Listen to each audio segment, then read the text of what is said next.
நம்ம நம்ம வாழ்க்கையில் நமக்கு தேவையானதை ஏசப்பாட்ட கேட்போம். ஏசப்பா எனக்கு வேலை இல்லைப்பா, எனக்கு வேலை தாருங்க. இல்லைனா எங்கள் வீட்டில் கடன் பிரச்சனைகளாக இருக்குது, இது தீர ஒரு வழிவகை உருவாக்கி தாருங்க. இல்லைனா குடும்பத்தில் பிரச்சனைகளாக இருக்குது, ஒரு சமாதானத்தை உண்டு பண்ண ஒரு கிருபை தாருங்க. எங்கள் விதமாக நமக்கு என்ன தேவையோ அதை கர்த்தர்கிட்ட கேட்போம். ஆனால் ஏசப்பாவும் நம்மகிட்ட சில காரியங்கள் விரும்புவாங்க. ஏன்னா தவறான வழியாக நடக்காத, மதுக்கு பிரியமாக இருக்காத, இச்சையோட உன்னுடைய சிந்தனைகளை வைக்காத, கோபம் எரிச்சல் கொள்ளாத, அடுத்தாருடைய வாய்ப்பு வசதியை பார்த்து பொறாமல் கொள்ளாத. எங்கள் விதமாக அவரும் நம்மகிட்ட சில காரியங்களை விரும்புவாங்க.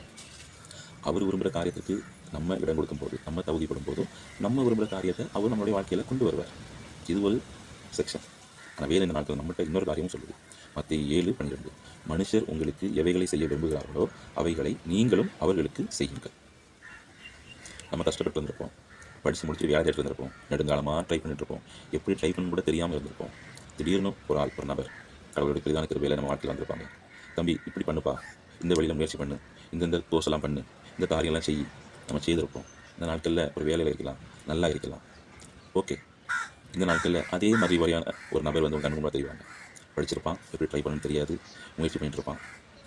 நீங்கள் உங்கள் கண்ணில் பட்ட அந்த நபரை கூப்பிட்டு, தம்பி இது வழி, இதுதான் எக்ஸ்ட்ரா படிச்சுக்க, இப்படி முயற்சி பண்ணு, இப்படி போனால் இப்படி போகலாம், அப்படி நீங்கள் கைட்னஸ் பண்ணுவீங்கன்னா மனுஷன் உங்களுக்கு என்ன செய்தானோ அதை நீங்கள் திரும்ப செய்யும் விதமாக செயல்படுவீங்கன்னு அர்த்தம். கர்த்தர் உங்கள் வாழ்க்கையில் சில காரியங்கள் செய்யணும்னா நீங்கள் கர்த்தர் உங்கள்கிட்ட விரும்புகிற காரியங்களும் செய்யணும். அதே நேரத்தில் மனுஷன் உங்களுக்கு என்ன செய்யறானோ, தீவினைகள் செய்யறாங்க, நான் தீவினைகள் செய்ய போகிறேன், அதை கர்த்தர்கிட்ட விட்டு கொடுத்துருங்க.